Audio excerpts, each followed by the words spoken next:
welcome to the official Lost podcast. Today we sit down with Adewale Akinnuoye-Agbaje, or Triple A as he's affectionately known. And yes, he does change tires. Later we'll turn it over to executive producers Damon Lindelof and Carlton Hughes to discuss the next episode, What Kate Did.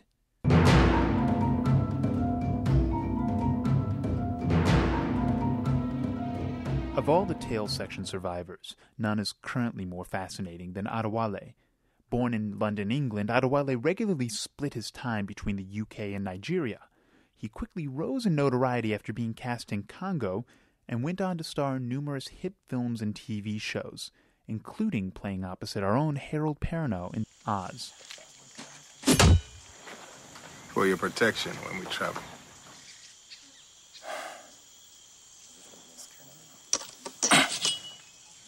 You made this? So what's your name, anyway? Mr. Echo. Mr. Echo. Yes.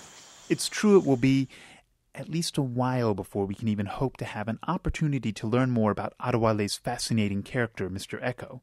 But that doesn't stop us from going behind the scenes this week to learn a little more about the actor behind the man that truly embodies Roosevelt's saying, "Walk softly and carry a big stick." When I read the part, it was kind of like carved for me. And in some, such a strange way, it's like what you go through in your life, the challenges were present in that character. So it offered me the challenges that I wanted to take in my own life, you know what I mean? So it was a convenient vehicle for me to deal with, issues and areas in my life that I thought were important. I've done TV before and very similar to this framework, whereby you just roll with it. Depending on what kind of person you are, really. I mean, it can stress you out if you're a control freak, or it can be liberating because, you just take it as it comes. I think it's a bit of both with me, I do have that perfectionist side and I like to know what's going on, but at the same time, it's nice. I think you get more variety in your character because you don't know where it's going to go and it becomes organic and you just flow, and it's more based on the interaction with the other characters and it starts to grow and formulate. And a lot of the times you can't really predict or premeditate that. You just have to let it happen and then you try to catch it. And so it can be a very progressive and positive experience, if you're not too much of a control freak. What are you looking at? We have to cut inland. What? Into the jungle? They said their people were on the beach. If we keep walking... The beach goes into a peninsula ahead. May not be possible. May not? May not. You're doing this to get the cowboy back faster, aren't you? Like many of the other newcomers to the cast, Adewale wasn't given much information about his new character, Mr. Echo. But that didn't stop him from musing on what little information he did know. In all honesty, they told me, but, I can't tell you because they'll fire me, they said. So, that's kind of really where it's at. They're very anal about these sort of things, which I find, it's understandable, but I find it really comical. Because they're always telling me, oh, come to it, but shut your mouth. And, anybody who knows me, I can't keep my mouth shut. So. But no, they told me. But the thing about what they've told me is it changes. It changes because what they've told me, once they saw the rushes and once they saw my actual performance or dynamic with other characters, it's already changed from what they told me. So in truth, for the matter is, I really don't have a clue. I think it'll be great. I think it'll be good. It'll have to be. Of course, not all the faces in the cast were new to him. Adewale had worked with Harold Perrineau before, who plays Michael. It's good to know somebody here. Also, he's got East Coast flavor. I don't know if you know Hawaii, as it's pronounced. It's quite laid back and it's very different. I've made a huge relocation from Europe, London, to hear. So it's very different. So to know somebody with your flavour is helpful. It's very helpful for the integration. But on the work tip, it's cool too. We never actually, in Oz, we didn't actually have too many scenes, but it's just, we got a lot more stuff in this one. And it's interesting because a lot of the stuff I'm doing is not necessarily nice with him. There's a fine balance, but we'll find it. What, you talking now? It's been 40 days.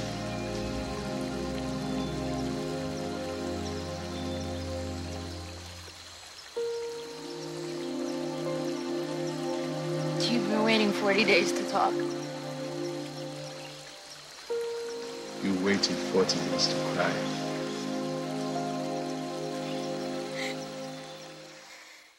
Peeling back layers to reveal character may be the actor's job, but creating those layers falls squarely on the writers. As we're wont to do, we now turn it over to executive producers Carlton Cuse and Damon Lindelof to explore what's on their mind in creating this week's adventure, What Kate Did. Hi, this is Carlton Cuse. And Damon Lindelof.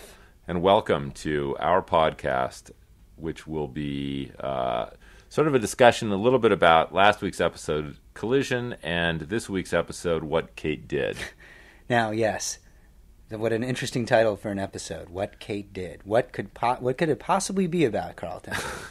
But before we discuss that, I guess... Would it be about what Kate did? It would be, indeed. So for so many years, people have asked us, what did Kate do? So we just, instead of beating around the bush, we decided to just come out and do that. So and subtlety aside. It took us like 2 days to break the episode, but like a week to come up with the title. Yeah, that was tough. All right, but let's start with Collision, which is an episode hopefully a lot of you guys have already seen, and this was a big episode for us because this was the episode where finally the two camps merged. The tailies and the fuselage survivors all unite at the end. And personally, seeing the very beautifully shot show by Stephen Williams when the dog got me when Michael and Vincent were reunited. That's pretty much when my own personal waterworks started. Yeah, the dog is the dog moments on the show are sort of a classic cavalcade of tear-jerking moments. When the dog goes swimming out after the raft, and then when Shannon's with the dog, it's like Vincent is sort of totally money, and you gotta there's no ifs, ands, or buts about that. But sort of other than the merge last week and those great reunions between Bernard and Rose, another thing we were really invested in, and Sun and Jin seeing each other again, and probably arguably one of Carlton's and my favorite moments in the show ever, when Echo and Locke meet for the first time and say hello to each other. Let's do our version. I'll do it. Okay. Yeah. Okay. You do. You want to be Locke. Locke? I'm going to be Locke. No. You should be. Yeah. You do. Okay. You do the better Echo. Okay. You be Locke. So this is like one of those things that just kind of, we literally watch this thing over and over again. In terms of personal kind of sheer amusement, this moment when Echo and Locke meet is sort of one of our complete personal because high we points. know what's coming, which is a lot. But, yeah. So there's the water sort of dripping in the back of the tunnel, and right, and then Locke has just entered the code, yeah, and we hear the flip of the numbers back to 108, and then he walks into the tunnel and he sees Echo standing there, and they stare at each other for a long time, and then he says, "Hello," and then Echo stares back at Locke, and he goes, "Hello." And it's just the greatest thing ever. I mean, now that's good writing. That is quality writing. It really is. I mean, we are. So you can see how we amuse ourselves in our job here. Okay, so we were supposed to pick it up and move along, but again, big shout outs last week. We feel Michelle did a beautiful job, and hopefully the audience has a much better understanding of why she is as tough as she is, and and not just her vocation, which is that she was a cop, but also that she was shot many times, and this caused her to lose her unborn child, which has sort of caused all sorts of emotional issues for her, more of which will hopefully be seen as the series goes on. And hopefully coming out of this episode, the audience now understands a lot more about her character, and maybe we've developed a little bit more sympathy for Ana Lucia, at least sort of rounded her out, or at least offered some alternative perspectives on who she is and why she is the person that she is. But just to go back to something Damon was saying, this Locke Echo moment is, as Damon said, a real foreshadowing of things to come. Going forward in the series, the relationship between Locke and Echo is going to be a central focus of the show, and the different viewpoint that those two characters have is something which will really come into play as we go downstream. And we still don't know really anything about Echo at this point, other than the fact that he carries this stick around with him that has sort of great significance, and he's a man of few words, but those words are very significant in terms of who he himself is, and his flashbacks will be coming up after the new year. But right. But then you'll get a much more fundamental idea of why exactly he and Locke are going to become one of the sort of seminal mystical, relationships, sort of powering us through the end of the season. And Adewale and Terry in scenes together. You're going to see another one this Wednesday. It's just magnetic. If you thought our reenactment of the hello scene was good, wait till next week. Yeah, we're planning to do several script pages for you. Lord God, now, no. When you were referring to the stick, would that be a clue for the audience to pay attention to the stick, I Damon? would watch the stick. I would, especially it kind of started in the other 48 days when we see him. He plucks the stick from the jungle in the morning after he kills the two others, and we see that he's writing on it, and Libby is sort of asking, but what is he writing on that stick, and why? And why? Right, and I think that the answers to those questions will give you a big clue as to who Echo is and what Echo's sort of future role on the show perhaps will be. And also we'll be doing an episode that features the Styx flashbacks, which starts sort of the whole teaser is just an acorn. Exactly. Exactly, which is fascinating. And sort of thematically, it's about how the acorn doesn't fall far from the tree. Right, exactly. That's a good title for it, actually. So, but none of that has anything to do with Kate. And I think one of the things. Is that it? Is that all we're going to debrief about Collision? Well, I will say this, though. I think the Saeed-Ana Lucia relationship is also something which is really important going forward. I mean, obviously, there are some intense emotions that are coming out of this episode between those two characters, and I think that will carry forward into the upcoming episodes in ways that maybe are different than people might think. They probably have a lot in common, if not for the "I killed the woman you loved" part. Right. But Okay. So anyway, let's talk about Kate for a minute. Yeah. I think one of the interesting, obviously you've probably seen some promos for tonight's episode, and you're probably thinking, oh, those sneaky people over at ABC or those sneaky writers on Lost, they're not really going to tell us what Kate did, and to that we say, no, you are. We're not sneaky. That's what we say. Sneaky. We are as unsneaky as we are sneaky, but not tonight. Yeah. We just sort of felt like it was time to finally reveal. And there may be some misunderstanding about this, but this is the episode which will reveal what Kate's original crime was, the reason that she is on the run from the U.S. Marshals. This is the episode that tells us what Kate did, what set her off on her life as a fugitive. And why. Why. Yeah. I think one of the things that... Well, the what is sort of answered at the beginning of the very episode, quickly, yes. and the why is sort of the mystery that unfolds over the course of the episode. Exactly. And, we both think, obviously, that, what the show, the primary criticism that we very often hear is that the show does not give up its mysteries easily. And, and that is something that we have learned to sort of internalize. But at the same time, this is when it's time to give up the answer to a mystery. Tonight's episode is that perfect example of it's time to sort of get back into the love triangle. Sawyer is back, right.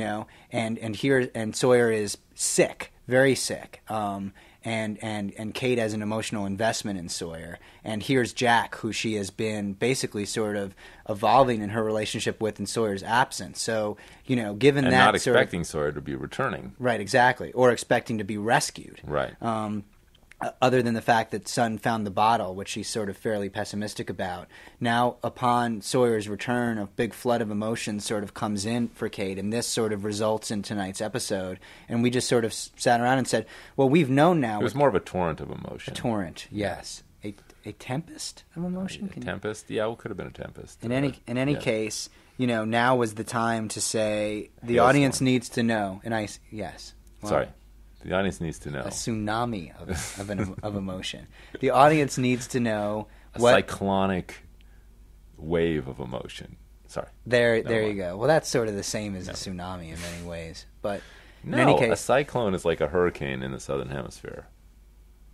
They are in the southern hemisphere, I guess. All right. Well, a cyclonic wave of emotion. the alternate title for the episode.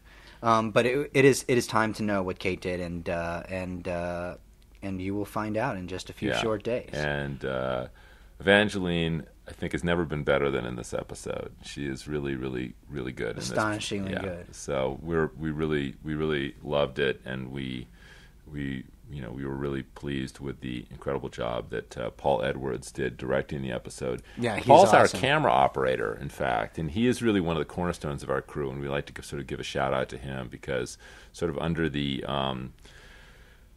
under the guidance of Jack Bender, who is our executive producer in Hawaii, who sort of oversees the physical production of the show, and the show is completely shot on location in Hawaii, and even these flashbacks, which, in this case will traverse a big section of Middle America, everything is shot in Hawaii, and they're doing a remarkable job of finding ways to double for places like Iowa in the middle of Hawaii. And the other person who really deserves a shout-out is Kevin Blank, our visual effects coordinator and special effects coordinator, who is able to put in effects that you never see as an audience, to make something look like Iowa or something look like Sydney, Australia, but anyway. And then Jean Higgins should also have a shout out in the Hawaii sort of trio of, because she's the one who figures out how to execute it all. But back to Paul, who directed this episode after sort of operating the camera for a year and a half, and we think he just did a beautiful job. And he sort of is the cornerstone of the guy on set, because we have sort of alternating directors of photography, Michael Bonvillain and John Bartley, and so they are the DPs on every other episode. But Paul is the guy there every episode, sort of really providing the visual continuity of the show, and he's a really smart, creative artist, and we gave him a shot at directing, and sort of with Jack's guidance. I mean, he really did a fantastic job on this episode, so we're really happy about it. And also, we'll just sort of tease out, that you're going to get a nice chunk of mythology this week, especially the Dharma Initiative film, orientation film, which we saw in the third episode of season 2. I think there's been a lot of speculation about what it means and basically pushing the button and all that. And we will be sort of watching that film again tonight. Well, not tonight, but when the episode airs. Carlton and I watch it every night, actually, just because we love it so much. But in any case, that film, we'll be looking at it in a whole new way, because the people who have now traversed the island and have not seen it, obviously. Michael has not seen it, and Jen has not seen it, and the tail section people haven't seen it either. Sort of their reaction to seeing this film will probably be fairly interesting to watch. I would guess. And I think it's fair to say that new information will be gleaned. New information will be gleaned. Gleaned. Yes. So let's get to some questions, shall we? Let's do that. Carlton, if I may start. Sure. Niella 999, just one short of 1,000. Sorry, Niella. Good luck with that. Asks, can we expect flashbacks from any of the guest stars on Lost, like Desmond, Rose, and Danielle? I guess Danielle would be Rousseau. Yes, we call her Rousseau. We do, yeah. We're not as familiar with her basis. as you are. Pardonnez-moi, Niella. Niella. So you and Danielle. Noof. But yes, that is an extremely good question. We think it would be actually great to do that at a certain point, and I think particularly with Desmond. I mean, Desmond will be coming back, and we're very interested in knowing more about Desmond. So I think it would. Yeah, like where did he run off to? I mean, if he thought not pushing the button was gonna be catastrophic, why did he run away? Like, where would he? I mean, the world's still going to be destroyed a couple of miles away on the island. So it doesn't really make a lot of sense that he'd go running off unless he had another plan. What would that plan be, though? That's an interesting thing to think about. Fascinating. But assuming that he did have another plan, but yet somehow ends up back in our encampment. Yeah, we'd want to know what that plan was. Right. And then we'd want to see some flashbacks. And I think the whole sort of history of him down there in the hatch, pushing the button. And the mysterious Kelvin, who he sort of refers to. Right. Kelvin, who was the sort of original hatch man. At least that's what he says. You know, on Lost, you never know. Right. But I think that would be really cool to explore. So if you guys like the other 48 days, maybe you will see an episode downstream where you'll see something out of the island's past. That would be cool. Yeah. And then obviously with Rousseau, we've sort of always talked about, doing an episode entirely in French. Yeah, doing an episode entirely in French. And she's referred to all sorts of misadventures that she had on the island before we came running into her, including the sickness that swept through her research crew, the murder of her lover Robert, and most importantly, the loss of Montan's arm. Which is the story that I've been itching to tell. Exactly. Is there any connection between the loss of Montan's arm and the fact that Dr. Marvin Candle has a fake hand? I don't know. Is there? And we also found a glass eye in the Arrow station, which is people just lose body parts, I think, easily on the island. Exactly. But it isn't a widely known fact that actually Marvin Candle has a fake hand. You have to sort of watch the film a fair amount of time. So I think that's a good nugget of podcast exclusivity that you just downloaded there. Wow, that's cool. And would it be possible, Damon, that in a future episode we would discover why Marvin Candle has a fake hand? I suppose anything's possible, Carlton, but, unlikely. In any case, I think we probably should wrap it up. I know we have a lot of... Wait, I want to ask you one more question. You can ask me one more question. Lost Casts asks, right. Obviously someone who's very into the podcasting format. Already. Exactly. So, Damon, how much does the speculation from your fans on the message boards and online in general change or affect the writing of the show? I think we are very interested in what's happening on the boards, and a lot of that is downloaded to us via the writing staff, because obviously we are very busy doing podcasts ourselves and have no time to monitor the boards. These things take weeks to produce. But the reality is, as sort of a former board junkie myself on other shows, the boards are a really good place to kind of complain. And very often, it's sort of very rare that people sort of say, I loved the show and I'm going to go post how much I loved the show. More often than not, people post what they hate about the show. And that, unfortunately, can be toxic and get into your head. And you start to go, wow, they hate this, they hate that, should we do this? And it's basically like, the equivalent is, imagine, there was a message board called, Lost Cast, where basically I critiqued everything that you did in the course of your day. I can't believe you got a double latte at Starbucks. That's idiotic. Those things are bad for you. And you ate that other Twinkie, too, didn't That's you? probably going to affect your purchases the next day. So, we like to put a sort of wall between us and the actual boards. There is a board called thefuselage.com, which I frequent, and actually is made up of sort of fans of the show that I think is a lot more fun and